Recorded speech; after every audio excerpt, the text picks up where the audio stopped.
நாம் தமிழ் கட்சி ஆட்சிக்கு வந்தா சேவல் சண்டை கிடா சண்டையெல்லாம் தமிழ்நாட்டின் கலாச்சாரங்களா அறிவிக்கப்பட்டு தடையின்றி நடத்த அனுமதி வழங்கப்படும்னு நாம் தமிழ் கட்சியினுடைய செயல்பாட்டு வரைவுல குறிப்பிடப்பட்டிருக்கு. கடைசியா 2025 அக்டோபர் மாசம் சென்னை உயர்நீதிமன்றத்துல சேவல் சண்டையை தமிழ்நாடு அரசின் கலாச்சாரமா அறிவிக்க சொல்லி தாக்கல் செய்யப்பட்ட மனுவை தள்ளுபடி செஞ்சு சேவல் சண்டை தமிழ்நாட்டின் கலாச்சாரமா அறிவிக்க முடியாதுன்னு சொல்லி தீர்ப்பு கொடுத்திருக்காங்க.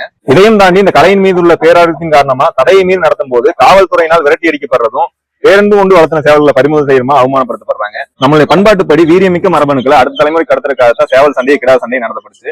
நம்மளுடைய பண்பாட்டுல இந்த பன்னாட்டு நிறுவனங்கள் வியாபாரங்கள் சுவரை கட்டி மரபணு மாற்றம் செய்யப்பட்ட பிராய்லர் கோழிகளை அறிமுகப்படுத்தி குறைந்த விலையில் அதிக புரதம் சொல்லி விளம்பரம் செஞ்சாங்க. கோழி இறைச்சி மற்றும் முட்டைக்கான சந்தையை அந்த மரபணு மாற்றம் செய்யப்பட்ட கோழிகள் எளிமையா பூர்த்தி செஞ்சனால கொஞ்சம் கொஞ்சமா நாட்டுக்கோழி வளர்ப்பை விட்டு நம்ம எல்லாருமே வெளியேறிட்டோம். இன்னைக்கு பெண்கள் பருவமடையும் போது நாட்டுக்கோழி முட்டை கொடுங்கன்னு சொல்லி சொல்றாங்க. உற்பத்தி குறைஞ்சா விலை அதிகரிக்குங்கிற பொருளாதார கூற்றுப்படி நாட்டுக்கோழி முட்டையோட விலை ரொம்ப அதிகமா இருக்கு. ஆனா காசு தொலைஞ்சாலும் பரவாயில்ல வாங்கி கொடுக்கலான்னு பார்த்தா மேய்ச்சல் முறையில வளர்த்துன நாட்டுக்கோழியோட முட்டை கிடைக்கிறது குதிரை கொம்பாத்தா இருக்கு. பண்பாட்டு மீட்சி இல்லாது அரசியல் புரட்சி வெல்லாதுங்கிற தத்துவத்தை முன் வச்சு எப்படி 2017 தனி சட்டத்திருத்தம் கொண்டு வரப்பட்டு ஜல்லிக்கட்டு தமிழ்நாட்டினுடைய கலாச்சாரமா அறிவிக்கப்பட்டதோ அதே மாதிரி நாம் தமிழ் கட்சி ஆட்சிக்கு வந்ததுக்கு அப்புறம் தனி சட்டத்திருத்தம் கொண்டு வரப்பட்டு சேவல் சண்டையும் கிடா சண்டையும் தமிழ்நாட்டினுடைய கலாச்சாரமா அறிவிக்கப்பட்டு உற்பத்தி பெருக்கத்தை ஊக்குவிக்கப்படும் சொல்லி அண்ணன் செந்தமன் சீமான் அவர்கள் சொல்லியிருக்காரு.